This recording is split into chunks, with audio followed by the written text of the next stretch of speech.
नमस्कार मंडळी, आज आपल्यासोबत आहेत दीपक कल्याणकर, माझ्या वडिलांचे बालमित्र. आम्ही त्यांना दीपक काका म्हणू शकतो. त्यांनी 2 वर्षापूर्वी नर्मदा परिक्रमा केली. 105 दिवस पायी चालले, 3,500 किलोमीटर प्रवास केला पायी.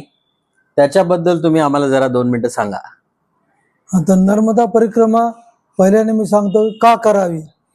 तर नर्मदा परिक्रमा करण्यामागचा उद्देश असा आहे की गेल्या जवळजवळ 10,000 वर्षापूर्वी हजारो ऋषीमुनींनी ती नर्मदा परिक्रमा केलेली आहे आणि त्या हजारो ऋषीमुनींचे जे काही पॉझिटिव्ह वेव्ज आहेत तर ते त्या भागामध्ये आहे. आणि भारतामध्ये किंवा जगामध्ये एकच अशी पश्चिम वाहिनी नदी आहे की जिची फक्त परिक्रमा केली जाते. आपल्या गंगा यमुना एवढ्या मोठ्या नद्या, ब्रह्मपुत्रा वगैरे, त्याची पण एवढ्या पवित्र नद्या आहे, पण त्याची पण परिक्रमा अस्तित्वात नाही, कोणी करत नाही. फक्त नर्मदेचीच परिक्रमा आहे. कारण ऋषीमुनींनी त्या मार्कंडेय ऋषींनी 10,000 वर्षापूर्वी पहिल्याने परिक्रमा केली होती. आणि मार्कंडेय ऋषींनी परिक्रमा केली म्हणजे त्यांनी किती वर्ष केले याचा तर काही त्याचा हे नाहीये, म्हणजे रेकॉर्ड नाहीये. पण नर्मदा नदीला 999 नद्या मिळतात. तर त्यांनी सगळ्या नद्याच्या उगमापासून ते मिळेपर्यंतची परिक्रमा पूर्ण केली, म्हणजे एकही नदी ओलांडली नाही. म्हणजे 999 त्या आणि नर्मदा नदी आहे. तर एवढं तर आपल्याला जमत नाही, पण नर्मदा नदीची आपण परिक्रमा करतो. तर उगमापासून ते जिथे समुद्राला मिळते तिथपर्यंत जायचं, समुद्रामधून क्रॉस करून पलीकडच्या बाजूला जायचं आणि त्या बाजूने पुन्हा उगमापर्यंत जायचं. त्याला नर्मदा परिक्रमा म्हणतात. आणि नियम असा की कोणत्याही वेळी नर्मदा नदीचं पात्र पूर्ण परिक्रमा करताना ओलांडायचं नाही. एका बाजूने नर्मदा नेहमी उजव्या बाजूला राहील आणि एका बाजूने चालायचं. आणि समुद्रातून क्रॉस करायची 20-25 किलोमीटर समुद्रात जाऊन, म्हणजे नर्मदा नदी ओलांडल्या जात नाही. आणि त्या बाजूला गेल्यानंतर पुन्हा उगमापर्यंत जायचं. जाताना संकल्प सोडायचा, मी परिक्रमा पूर्ण करतो, आणि येताना पुन्हा परिक्रमा पूर्ण झाल्याचा संकल्प सोडायचा.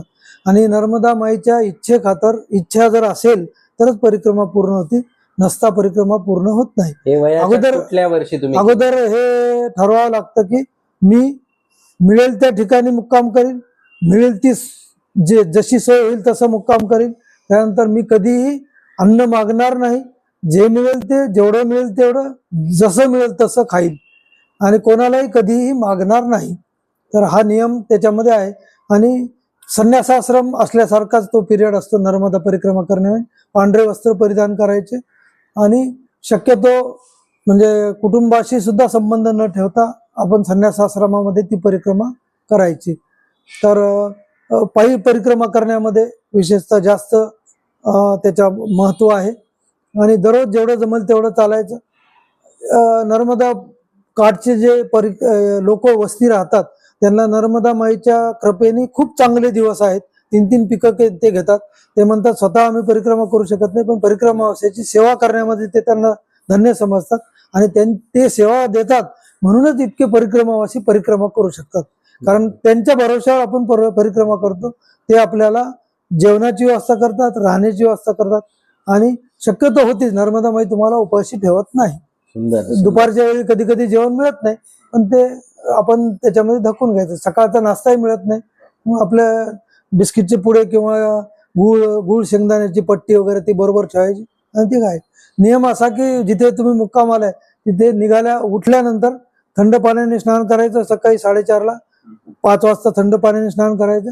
नर्मदा माईची पूजा आरती करायची दररोज आणि पूजा आरती केल्यानंतर निघायचं. कोणी चहा देतील वाट पाहायचं नाही, काही नाही. रस्त्याने मग लोक नर्मदा माई का प्रसाद ल्यो, चाय प्रसादी ल्यो, बालभोग म्हणजे नाश्त्याला बालभोग म्हणतात, बालभोग ल्यो. ते जर मिळालं तर खायचं, कोणाला नाही म्हणायचं नाही. नाही मिळालं तर पुढच्या परिक्रमेमध्ये अडथळे येतात. आणि इतके सुंदर परिक्रमा, इतके ते सेवा करतात की नर्मदा परिक्रमेमध्ये बऱ्याच लोकांचे पाय सुजतात, गुडघे दुखतात, पाय दुखतात, जखमा होतात. तर सगळ्या गावामध्ये जेवढे डॉक्टर लोक आहेत ते फ्री तुम्हाला सेवा उपलब्ध करतात, मेडिसिन्स वगैरे उपलब्ध करून देतात. नंबर नाही, डॉक्टरकडे गेल्यानंतर तुम्हाला पहिल्यांदा नंबर लागतो, तुमचा नंबर लावतात आणि फीस वगैरे घेत नाही, त्यांच्या जवळचे औषध पाणी देतात. मेडिकलमध्ये गेल्यानंतर सुद्धा बरेचसे मेडिकल मेडिसिन्स ते फ्री देतात. आणि तुम्हाला कशा कोणत्या याच्यामध्ये मदत करतील ते सांगता येत नाही. तुम्ही कुठे गेला आणि सकाळी जर नाश्ता वगैरे मिळाला नाही, हॉटेलमध्ये गेला तर तुम्ही हॉटेलवाला सुद्धा तुमचं बिल घेत नाही. कोणीतरी त्रयस्थ मनुष्य बिल देऊन चालला जातो.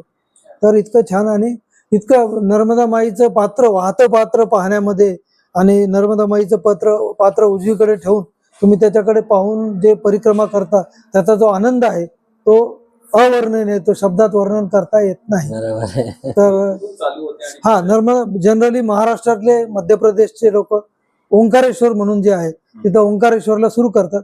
ओंकारेश्वरला संकल्प करायचा, तिथे नर्मदा माईचं स्नान करून त्याच्यानंतर केश ओपन करायचं, पूर्ण केश ओपन करायचे आणि मग पायी आपलं सामान वगैरे घेऊन निघायचं. सामान 8 ते 10 किलो आपल्या पाठीवर असतं, ते कायम आपल्या पाठीवरच असतं.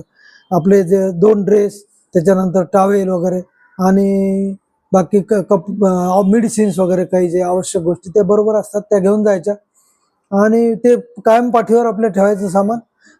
ओंकारेश्वर पासून सुरू केल्यानंतर दररोज साधारणतः 12, 15, 20 किलोमीटर जसं. बऱ्याचदा नर्मदा किनारी वाळू फार कमी आहे, धोंडे जास्त आहेत. त्या धोंड्यातून आपल्याला जावं लागतं आणि मग जिथे कुठे समजा नर्मदेचं पात्र त्या बाजूला आहे तुमच्या बाजूला, तर तिथे तुम्हाला पात्र तर ओलांडायचं नाही, तिथे मग वर शेतात चढून मग जवळच्या रस्त्याने तुम्हाला जावं लागतं. मग तो पाऊल रस्ता असतो, त्या पाऊल रस्त्याने जायचं. आणि गव्हाचे पिकं, हरभऱ्याचे पिकं, अजून काही पिकं असतात त्याला पाणी दिलेलं असतं, बऱ्याचदा त्या चिखलातून जावं लागतं. तर बरोबर तुमच्या एक मोठी काठी असते आणि कमंडलू असतं पाण्याचं.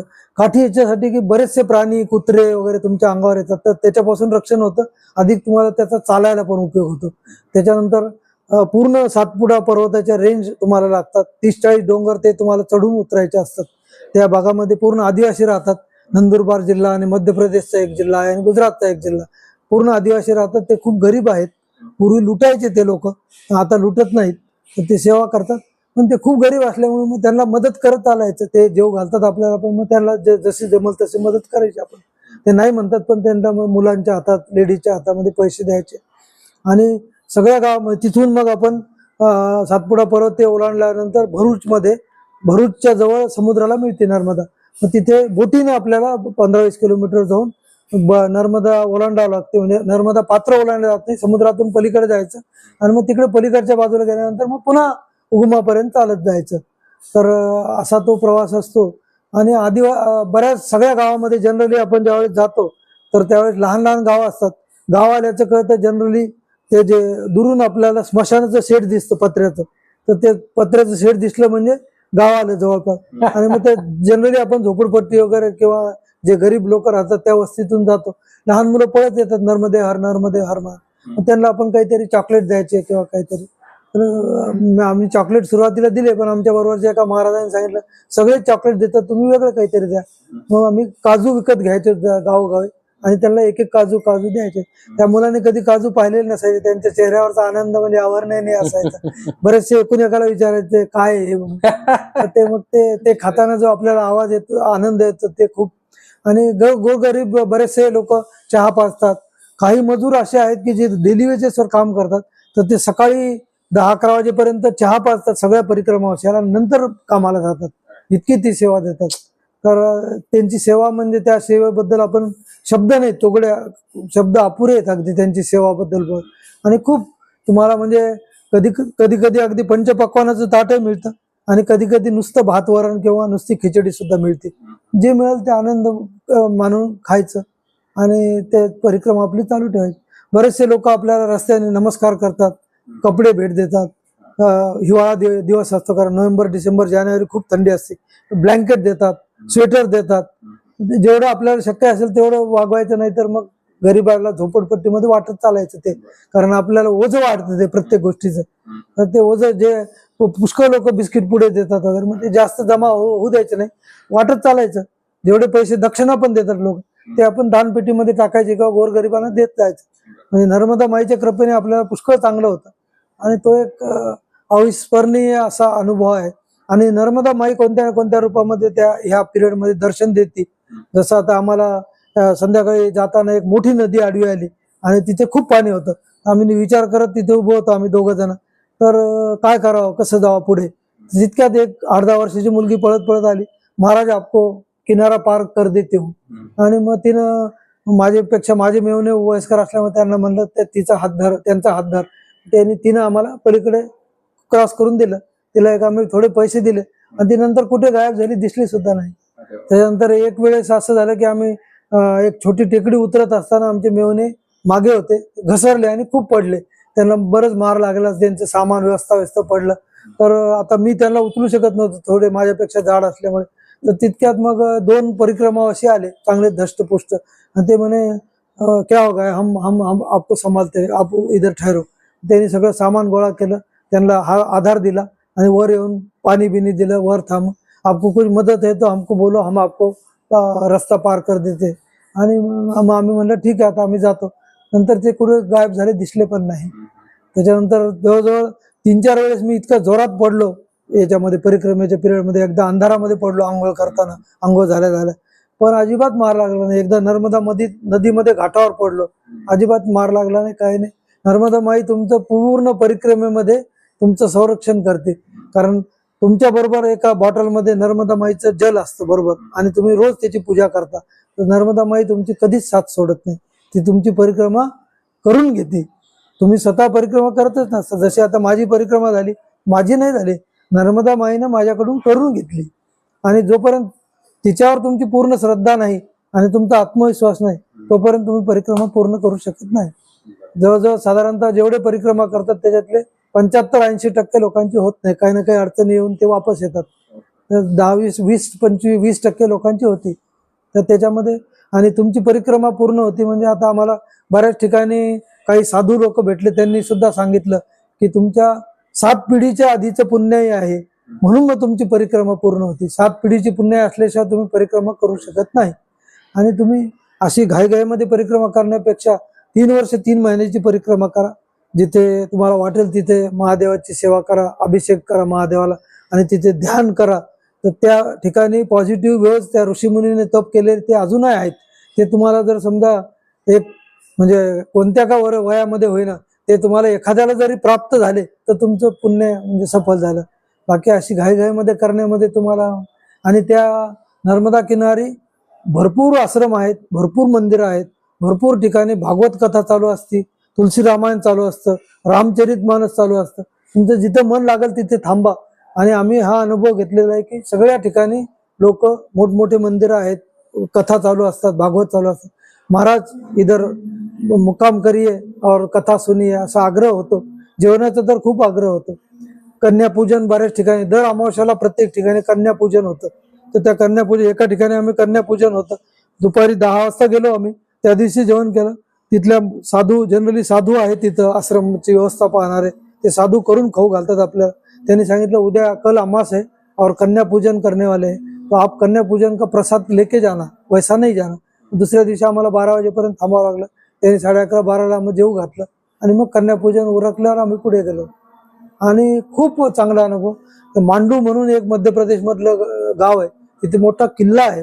तर त्या किल्ल्याच्या बाजूनं असा डोंगरावरून एकदम उतार आहे, खूप कठीण उतार आहे. तर ती परिक्रमेचा मार्ग आहे. आणि तो मार्ग तुम्हाला जर कठीण पार करायचं तर जनरली परिक्रमेमध्ये परिक्रमावासी तो मार्ग अवलंबतात. तर त्या चांगले लोक पडतात तिथं. पण तो मार्ग सुद्धा आम्ही अगदी काठीच्या आधाराने व्यवस्थित पार केला.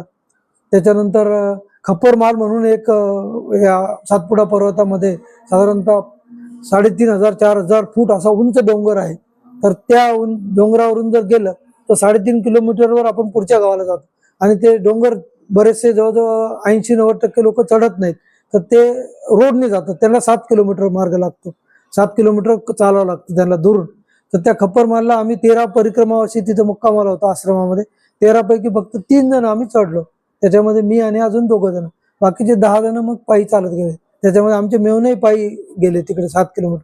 पण तो अनुभव म्हणजे एका बाजूला 1,500-2,000 फूट दरी आणि एका बाजूला 1,000-1,500 फूट डोंगर आणि फक्त पाऊल वाट साधारणतः 10 इंच ते 11 इंचाची पाऊल वाट, त्याच्यावर आपल्याला चालावं लागतं. तर बूट जर असले चांगले असले तर ठीक आहे, नाही तर घसरतात पाय. मग बऱ्याच जणाला खूप आधार द्यावा लागतो. त्या खप्परमालचं जे असं म्हणतात, त्या आदिवासी लोकांनी आम्हाला सांगितलं की तुम्ही खप्परमाल चढून जा, नर्मदा माईच्या परिक्रमामध्ये खप्परमाल चढून जाण्याला खूप महत्व आहे, त्याचीच परिक्रमा पूर्ण. तर तो मी ते पार करू शकलो वर चढून, हे केवळ नर्मदा माईच्या कृपेमुळे. नर्मदा माईची कृपा नसती तर मी ते करू शकलो नसतो. माझ्यापेक्षा म्हणजे तरुण मुलं होते माझ्याबरोबर, 2 जण बरोबर, बाकीचे सगळे रोडने गेले. आणि मग नर्मदा माईची कृपा इतकी असते की तो साधारणतः आम्हाला 3-3.5 तास लागले जायला. 3.5 तासामध्ये खाली उतरलो तर एक मारुती ओमनी मध्ये एका मारवाडी माणसाने जे आहे ते गरम गरम पराठे आणि लोणचं आणि भाजी आणली होती बनवून, मिरच्याची भाजी, आणि ती गरम गरम आम्हाला दिली सगळ्यांना त्याने. आणि ते खाऊन मग म्हणजे इतकं त्यांना प्रेरणा होती. ते बरोबर ते कारमध्ये फिरतात आणि परिक्रमावासियाला भोजन देतात. आणि जागोजागी असं त्या जबलपूरच्या जवळ तर एक आश्रम आहे. त्या आश्रमामध्ये एक महाराज आहेत, तर त्यांचे व्हॉलंटियर्स आहेत आणि त्यांच्या 1-2-3 गाड्या आहेत.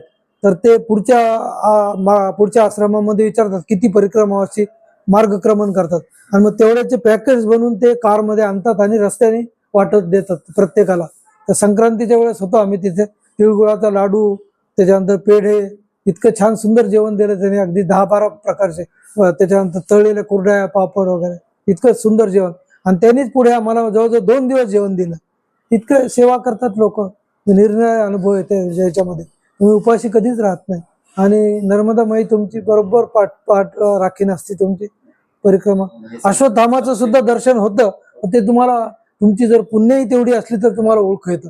अश्वत्थामा वेगळ्या वेगळ्या रूपामध्ये तुम्हाला दर्शन देतो. आणि अश्वत्थामाला ओळखायचं तर त्याची जी कपाळावर एक जखम आहे त्याच्या, ती नेहमी जखम म्हणजे वाहती जखम आहे, ती कधीच बरी होत नाही. पण ते आपल्याला दिसू नये म्हणून ते मग मुंडासे बांधतात, असे पटके. तर ते पटक्यामुळे आपल्याला लक्षात येत नाही. तर म्हातारे माणसं सुद्धा तुमची भरपूर या अश्वत्थामाच्या रूपामध्ये सेवा करतात. ते तुमचं पुण्य जर तेवढं असलं तर तुम्हाला अश्वत्थामा ओळखू येतं, नाहीतर नाही ओळखू येत. तर अश्वत्थामा आणि नर्मदा माई ह्या हमखास तुम्हाला परिक्रमेमध्ये दर्शन देतात. तुम्हाला पुण्य असलं तर ओळखू येतं, नाहीतर नाही ओळखू येत. तर अशा प्रकारे आमची साधारणतः 105 दिवसामध्ये परिक्रमा. आम्ही ओंकारेश्वर पासून सुरुवात केली, नंतर ते विमलेश्वर म्हणून आहे तिथे समुद्र पार केला, आणि मग पलीकडून जे आहे ते पुन्हा नेमावरला येऊन नंतर मग याला अमरकंटकला गेलो. अमरकंटकला कुंडावर तुम्हाला क्रॉस करावं लागतं जिथं उगम आहे, आणि मग पुन्हा ओंकारेश्वरला येऊन तुमची समाप्ती होती. म्हणजे असं पूर्ण तुम्ही सर्कल करता. आणि पूर्ण परिक्रमेमध्ये नर्मदा स्नान जिथे मिळेल तिथे वगैरे, आणि खूप सेवा करतात. पुण्याचा एक ग्रुप जो आहे तो मेडिकल देत होता आम्हाला. त्यांचे 8-10 माणसं तिथं मेडिकल कॅम्प लावला होता त्याने. आणि सगळ्या परिक्रमावासी, विशेषतः सुरुवातीला परिक्रमा सुरू केल्यानंतर एक 8-10 दिवसामध्ये तुम्हाला पुढे येतात पायाला आणि पाय सुजतात, तर मग ते सेवा करतात. ते म्हणजे औषधी देतात त्याच्यानंतर तुमचे. आणि सेवा तर म्हणजे बऱ्याच ठिकाणी साधू, त्याच्यानंतर काही काही गावातले लोक तुमचं म्हणजे पायाला मॉलिश करतात, पाय दाबून देतात, महाराज आपको कैसा है क्या वगैरे, इतकी सेवा करतात. म्हणजे सेवेला काही अंत नाही. त्या सगळ्या सेवेकरा आणि नर्मदा काठचे जे लोक आहेत त्यांच्या कृपेमुळेच आपली नर्मदा परिक्रमा पूर्ण होते. आणि त्यांना ही जी प्रेरणा आहे ती नर्मदा माईनेच दिलेली असते. म्हणजे एक अनुभव तुम्हाला सांगतो की एका ठिकाणी एका आश्रमामध्ये एक साधू जो आहे तो त्याची सेवा करत होता. तर तो आम्हाला जेवायला जेवण करून जा म्हणा. तर दुपारची वेळ होती. तर त्यांनी जवळच्या गावामध्ये जेवण सांगितलं होतं. ते यायला वेळ होता. त्या दिवशी त्याला जरा ते तयार करून आणायला जवळजवळ 1.5-2 तास लागले. मग त्याच्याशी आम्ही चर्चा केली. तर तो जवळच्याच गावाचा होता, पण तो जवळजवळ गेल्या 16 वर्षापासून आश्रमाची व्यवस्था पाहत होता. आणि त्याला मी म्हणलं मग, तर तो म्हणे मी कुटुंब वत्सल मनुष्य आहे, मला लग्न झालेलं होतं, मुलं बाळ आहेत, पण एक 16 वर्षापूर्वी मला लकवा मारला, म्हणजे त्याला पॅरालिसिसचा अटॅक म्हणतात. तर ते लकवा मारल्यामुळे तो आजारी पडला. आणि मग नर्मदेपासून त्याचं गाव समजा एक 8-10 किलोमीटर असेल. तो खूप आजारी पडला आणि गरिबीमुळे ते जास्त इलाज नव्हता करू शकत. तर त्याला डॉक्टरांनी पण आशा सोडली, सगळ्या घरच्यांनी आशा सोडली. पण मग त्यांनी काय म्हणाला, आता मी तर कसंही चाललो, मला तुम्ही एक काम करा, नर्मदा काठी नेऊन ठेवा म्हणे. म्हणजे मग माझी इच्छा आहे नर्मदा काठी माझं जे काय व्हायचं ते व्हावं. मग त्याला नर्मदा काठी नेऊन टाकलं आणि हे लोक निघून आले, कारण त्याला आपलं तिथे ठेवलं आणि निघून आले.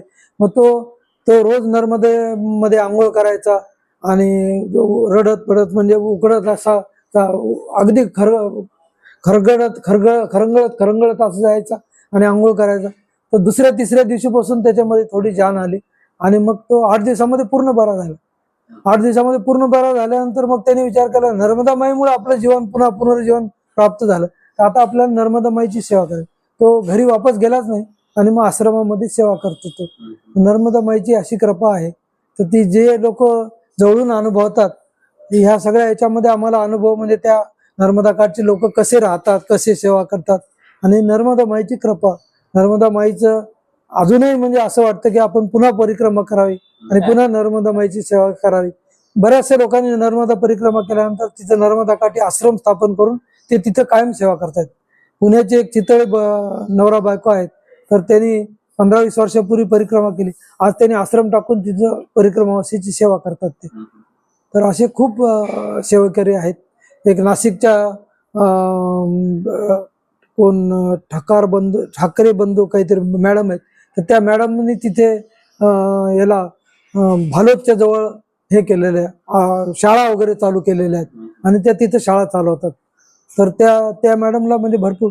त्याच्यानंतर एक पालवे गुरुजी आहेत, त्यांनी भालोदला आश्रम स्थापन केलेला आहे. ते इंजिनियर आहे, स्वतः पुण्याचे इंजिनियर.